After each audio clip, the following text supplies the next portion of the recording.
In this video, I'll guide you through how to log into Moomoo using a QR code. It's a quick and convenient way to access your account without the hassle of typing in your credentials. So, let's dive right in and make your login process smoother and faster. First, you'll want to open the Moomoo website on your computer or tablet. Once you're there, look for the Log In button. It's typically located at the top right corner of the homepage.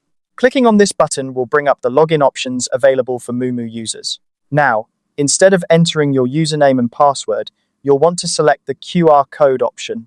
This is an efficient feature that Moomoo offers to make logging in easier and more secure.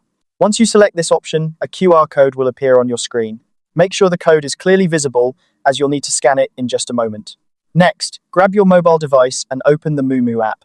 If you haven't already installed it, you'll need to download it from your app store. Once the app is open, navigate to the section where you can scan QR codes. This is usually located by tapping on a scan icon or a similar option within the app.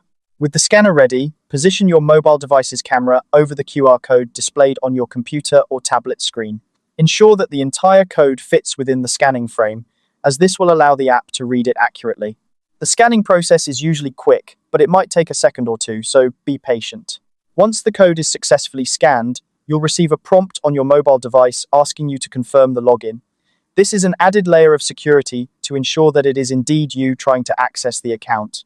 Simply tap the confirmation button and voila, you're logged into your Moomoo account just like that. And that's all there is to it. You've successfully logged into Moomoo using a QR code. This method not only saves you time, but also enhances the security of your account by eliminating the need for typing passwords. It's especially handy when you're on the go, or if you're someone who prefers using mobile devices for quick tasks. Thank you for watching this tutorial. I hope you found it helpful and easy to follow.